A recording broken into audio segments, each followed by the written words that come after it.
Повеќе од 252 милиони евра биле содржани во заклучокот на техничката влада предводена од премиерот Тала Џафери, а се однесувале на изградба на коридорот 8 од страна на Бехтел и ЕНК. Заклучокот бил донесен на 13 јуни, додека Мицковски го подготвуваше новиот кабинет и само 11 дена пред да биде избрана владата предводена од него. На вчерашната седница на владата, заклучокот беше поништен поради техничкиот мандат на претходниците, а владата соопшти дека парите за делницата Гостивар Букојчани не се планирани и обезбедени во буџетот, ниту се економски исплатливи. Министерката за финансии Гордана Кочовска-Димитриевска наведе дека целосниот одговор е во ресорот на министерот Николовски, но дека станува збор за дополнителен трошок поради, како што рече, некоја пештера. Првин во период на техничка влада не може да носат такви одлуки за зголемување на средства и дополнително, значи за проект, колку што јас можев да разберам вчера, за проект кој што нема се уште траса,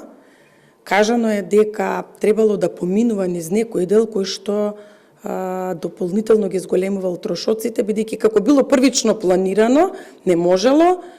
имало некаква пештера, сега треба да се избегне пештерата, ама трасава уште не ја знаеме ни која е.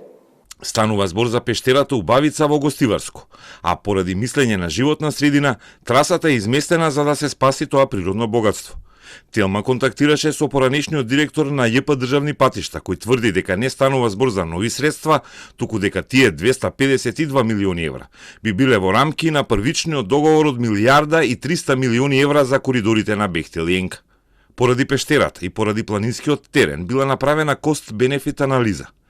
според која подобро било да се гради тунел наместо дополнителна автопатска лента на голема надморска височина, поради што е изготвено и мислење која владата предводена од Тала Џафери го прифатила како заклучок 11 дена пред да ја напушти Линденска, ни го објасни екс-директорот Еју Простеми. Од друга страна, министерот Александар Николовски во телефонска изјава ни посочи дека станува збор за нова дополнителна сума пари и нова траса на делницата Гостивар Букојчани, кои не смеело да поминат со заклучок на влада, туку да бидат одобрени од собранието со анекс на договорот и со законски измени на првичниот договор со Бехтел и ЕНК. Првичната цена на делницата без тунел била 489 милиони евра, а со заклучок на техничката влада, сумата за Гостивар Букојчани пораснала на 742 милиони евра. И тоа мораше да се спречи поради тоа што нема предвидени пари, ни рече Николовски. Постои правен, политички и финансиски проблем да се зголеми цена само со заклучок на техничка влада,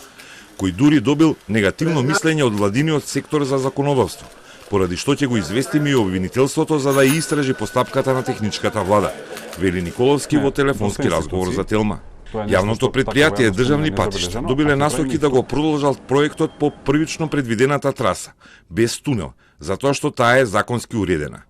Изградбата на трасата не треба да влијае ниту врз животната средина, врз биодиверзитетот и врз природните заштитени вредности и богатства. Но проектот треба да биде без 225 милиони евра плюс за тунелот, кој бил планиран да биде долг 5 километри.